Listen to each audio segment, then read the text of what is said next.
the Golden State Warriors lost in the 2023 playoffs. I'm Tony. Welcome back to Streetball Strategies. Under the pressure, I'm still shining, storming in by force, I want violence, yeah. Please give me a challenge, I can't find it. I'm unstoppable, I'm a legend, I'm iconic, yeah. Today we're talking about one of the reasons I think the Golden State Warriors lost in the playoffs this year. And I want to be clear to say that I don't think my reason is the only reason or even the main reason why they lost, but I do think it is significant enough, especially in terms of, I think it's the most significant, relatable reason why they lost in terms of streetball players.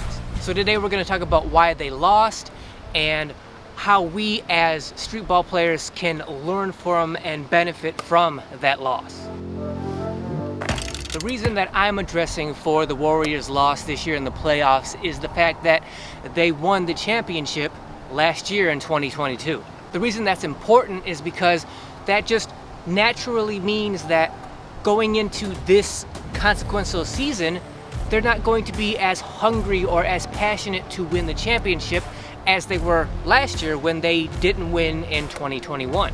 The reason that's significant is because when you're not quite as hungry, when you're not quite as passionate to win the championship, that means just human nature, there's going to be a drop-off in how hard, how much you focus, how much you concentrate. And this showed itself to me in a few different ways. So I've spent my life studying basketball, studying the NBA, and because of that, when I saw the Warriors season take shape, these small things that I'm about to list to you stood out to me. So quick recap on the Warriors season. Just to start the season, before the season even started, it was a really weird start because in preseason, like training camp, we saw a video of Draymond Green jaw-jacking Jordan Poole. Now something like this happening in preseason or training camp for an NBA team is probably not all that uncommon. It's probably been many instances in the past where players on an NBA team in training camp have gotten into a fight. And even while us as NBA fans may have heard that there was an altercation prior to an NBA season for a team, the weird part this year was there was video taken of it that then got leaked to us as the public. That's never happened before. So while we may have heard of an altercation before the season, we've never seen it for ourselves. We never got to see how bad it was, and this Draymond Green and Jordan Poole incident was pretty bad. It was only one punch that Draymond threw, but it was pretty bad in terms of, like, had Jordan Poole not been standing with his back a few inches from a wall, so when he fell backwards, he fell against the wall and was able to stand there. Had he just been an open floor where he could have fell to the floor, which he probably would have done if the wall wasn't behind him, he could have smacked the back of his head on the hardwood floor and got a concussion or maybe even worse. So that looked really bad, and that was a really bad and weird start to the season. And then throughout the regular season, the Warriors were a really good home team, but a terrible road team. And then they got into the playoffs and they handled their business in the first round, and then in the second round they lost in 6 games to the Lakers. And in the playoffs, a few things stood out to me in terms of signs that they weren't quite as hungry as they were in previous years where they hadn't won the championship in that previous year. First of all, with Klay Thompson. So with Klay, you know, since his injury, he's obviously not the defender he once was. It's not his fault, I'm not blaming him, but he's also getting up there in age and he just can't defend the way he used to, and that's obviously a problem for a defending champion. More significantly though is his shooting, his streakiness. So he's obviously one of the greatest shooters that's ever lived, but as he's gotten older, as he's post-injury, his shooting is more streaky than it's ever been. So he'll show up one night and make 8 threes and be on fire and lead the team and be the reason the team wins on that given night. But more often than that, he just puts up mediocre numbers, almost as if he doesn't show up. Again, not his fault, I'm not blaming him. It's not his fault that he's streaky that way, it's just he's at a point in his career where that's how he plays. And maybe had they not won the championship last year, if they were still chasing the championship, maybe he wouldn't be quite as streaky, maybe he would be more consistent from night to night. And then with Draymond Green again is getting up there in age, and on some nights he does bring energy and effort and intensity, and it shows with his play on the court. But more often than not, he doesn't do that. He just shows up with his mouth and he's yapping at the refs all night long. So you have Draymond Green being sporadic in that way when he's not showing up, not bringing the effort and energy more nights than not. Had they not won the championship last year, maybe he'd be playing harder and talking less than he has been this season and this playoffs. But most significantly to me is the play of Steph Curry. Now, keep in mind, all this stuff that I'm referencing, it's all subtle, right? I'm not saying that it's a huge big deal and it really sticks out. It's just, it's subtle, but it sticks out enough to me because I've spent my life studying the game. So two things with Steph, right? First is his free throw shooting. So in these playoffs, at least once, and maybe it was only once, but there was a game in which Steph goes to the line, and it's not a high pressure situation, so it's not like the fourth quarter or, it's not like crunch time in a game, clutch time. He goes to the free throw line and he misses both of his free throws. That's very rare for Steph to do. And I'm not saying that, Steph shoots an amazing 98% from the, I'm not saying he never misses from the free throw line. I'm saying that in these playoffs, when he's gone to the line, he has not seemed as confident or as automatic as he has seemed in the past. There seems to be a subtle drop off in his focus and his concentration at the free throw line.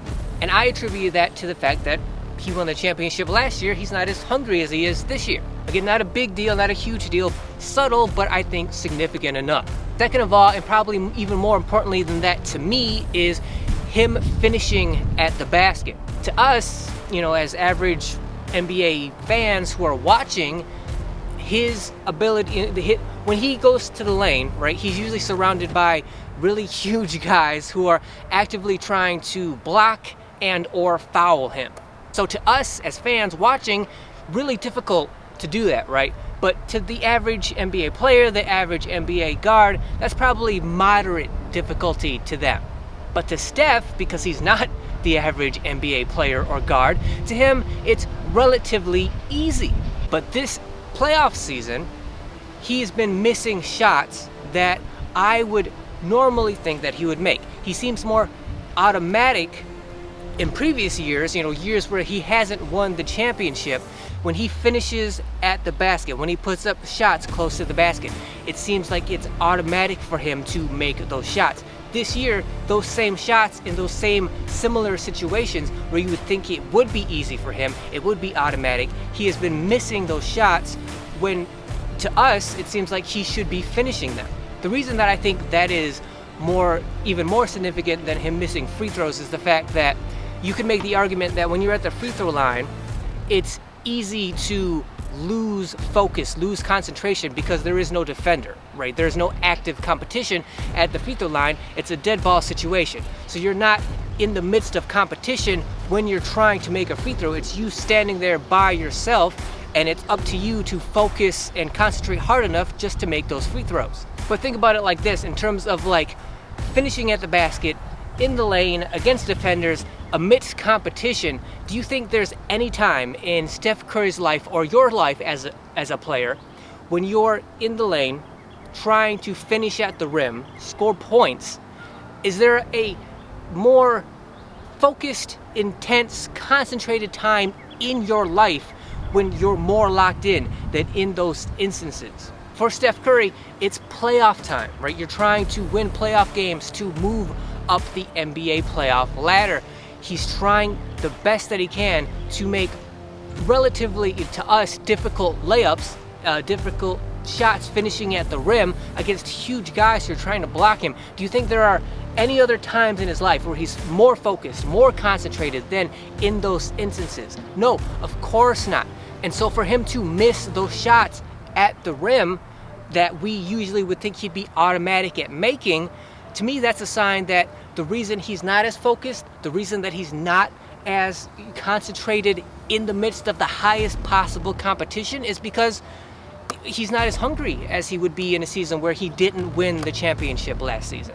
Being hungry, being passionate would fuel him to try to get back to the championship that he didn't win in the year previous. And because of that, when you do dial up that focus, that concentration, it is much more likely that you do finish at the rim, even in high competition, high difficulty circumstances.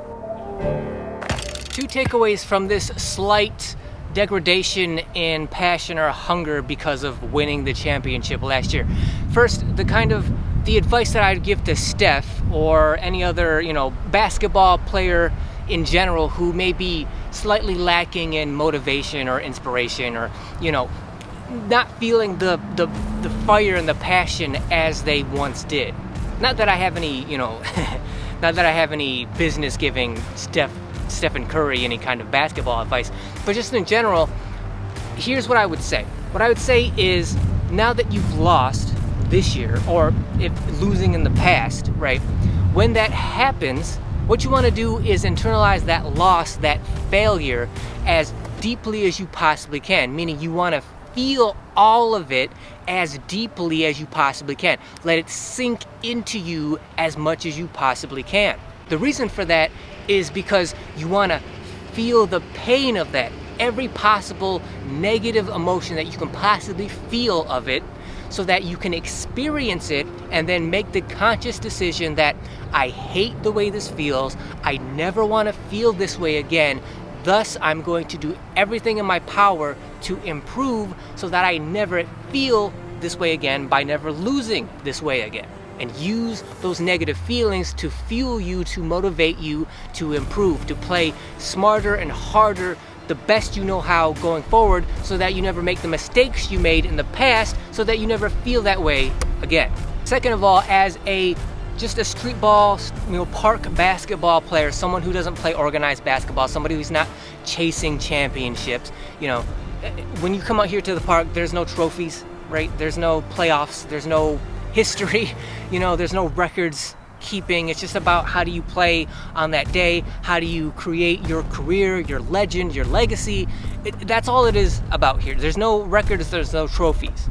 So for us, what I would say is, does it matter to you, right? Because, for instance, most players that come out here to the park and play are casual players, meaning they're just out here to have fun. Like they like basketball, basketball's fun, they're out here to have fun. But that is the majority of players. That's not us. We are the small percentage, the small minority of players out here, where to us the fun is trying to become the best players we can.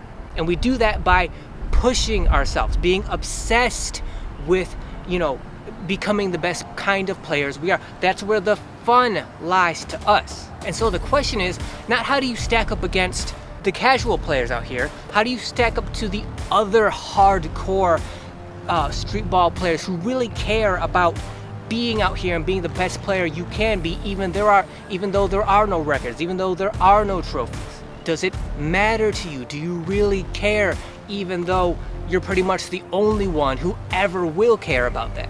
Because it's easy to say, yeah, I want to be the best basketball player I can be. I'm going to push myself. I'm going to do everything I can to be that best player. I'm going to study and play as smartly as I can, study and play as hard physically as I can, the best I know how. It's easy to say that. It's also easy to show up here every day. The question is, do you actually bring it when you do? And do you bring it when it's just you by yourself out here for hours or days? Because it's easy to show up every day and then to just shoot around and get some shots up and, have some fun when you're out here by yourself. But do you actually put in real effort, real intensity, even though you're out here by yourself? Because it's easy, right, when anybody else is out here, right, for then you to really practice hard, right, to show off to them that you are really trying to improve. But what happens when there's nobody else out here? When there's nobody else to watch you or see you? Are you actually putting in work? Or are you just sort of wasting time until other people show up, and then you can show off to them how hard you're trying? So do you actually care? Or are you just saying you care because it makes you sound like a hero? It sounds good to tell people, yeah, I really care. Yeah, I want to be the best I can be. But then when the rubber meets the road, you don't really actually do anything.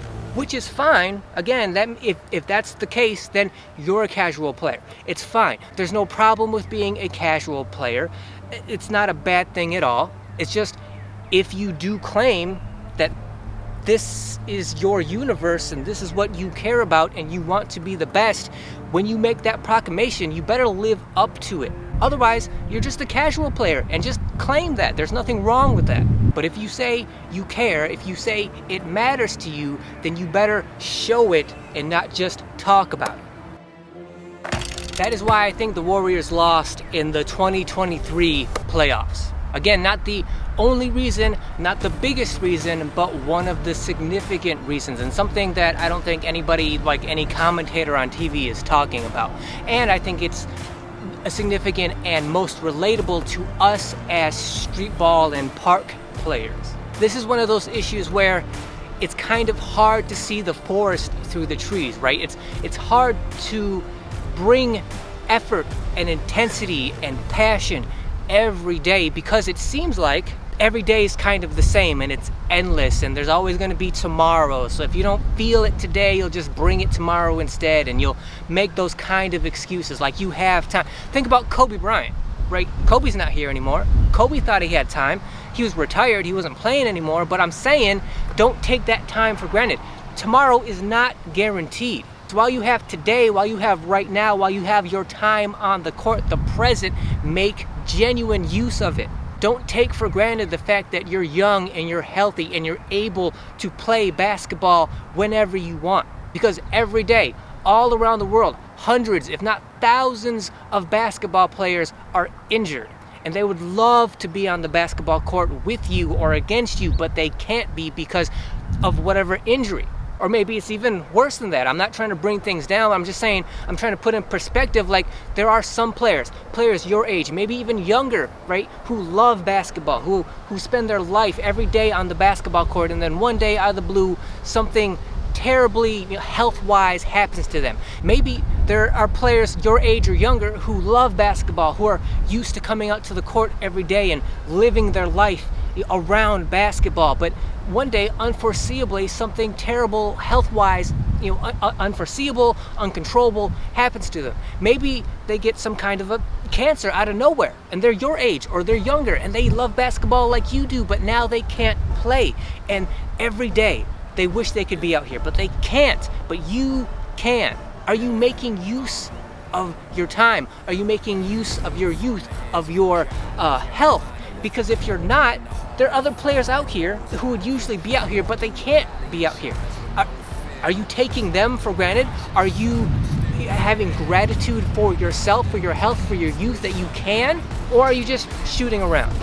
Are you just waiting for people to show up so you can get some work in once they show up, so you can show off, so you can make them think that you're trying really hard to be the best player that you can, when in reality you're actually not. You're just talking about it, but you're not actually doing it. Perspective, keep that in mind. If you say you love basketball, act like it.